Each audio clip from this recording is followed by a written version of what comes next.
The anatomy of a threat. Decoding residential security.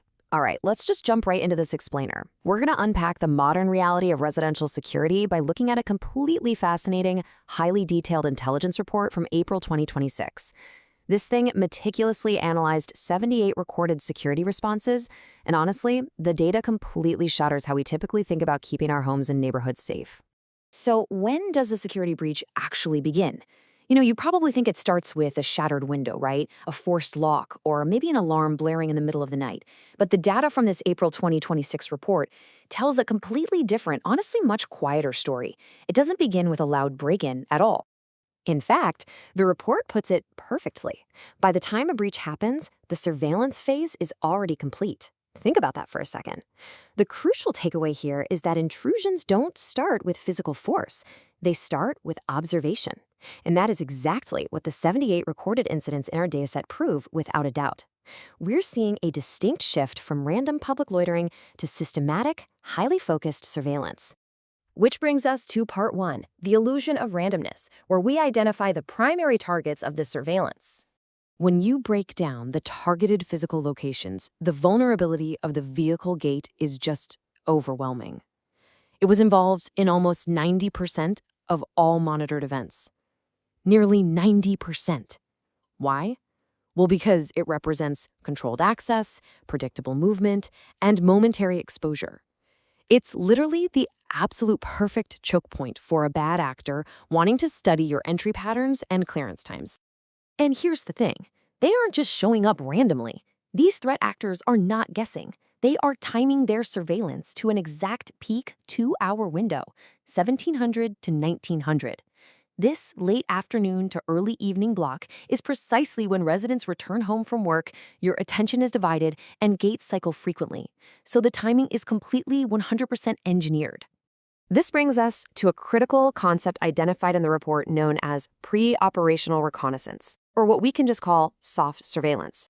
This is fundamentally about intelligence gathering, assessing occupancy, and mapping out a property's vulnerabilities, rather than a direct criminal action. See, they aren't trying to steal your car today. They're building a profile on your household so they can do it flawlessly next week.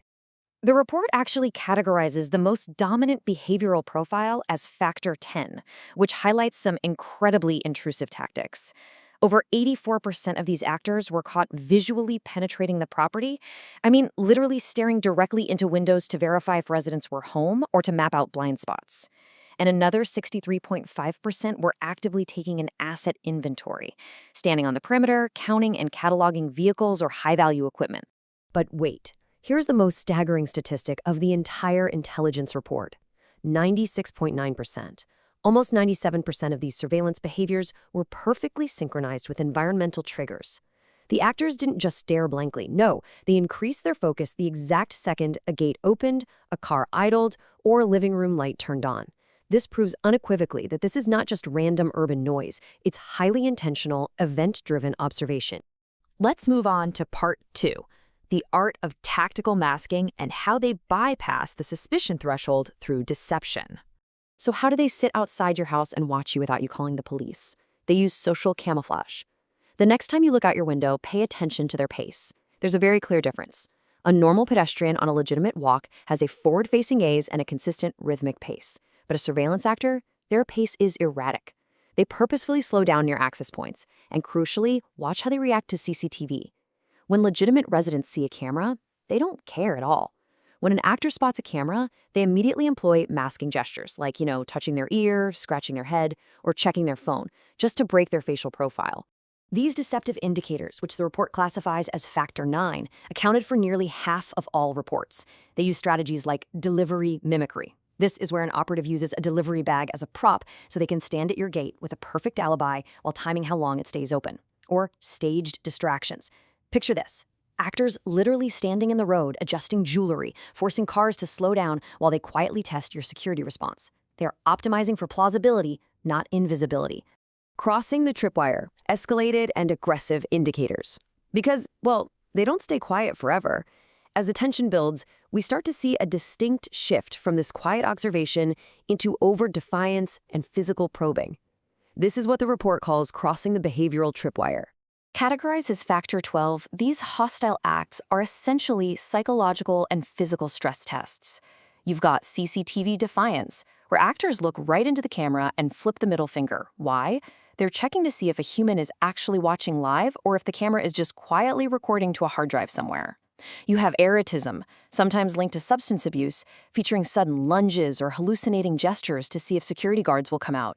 And worst of all, actual gate rattling, physically shaking the gate to check the locks. When we look at the months timeline from the dossier, we can trace a really clear, undeniable escalation. In week 1, April 1st to 7th, it's just passive loitering and delivery prop masking. Fast forward to week 2, around April 13th, and we have a high-risk incident involving minors, substances, and erratic behavior that actually required police notification. And then by week 4, on April 24th, we hit a critical event. Actual physical probing and rattling of the primary vehicle gate. Again, police were notified. It is a textbook escalation pattern. They go from quiet observation to a physical threat in less than a month. Moving into our final section, Part 3, the escalation matrix, and categorizing the threat level. To make sense of this escalating danger and avoid alarm fatigue, the intelligence report uses a highly structured framework. The risk analysis matrix evaluates the severity and likelihood of observed behaviors to determine the exact necessary security response.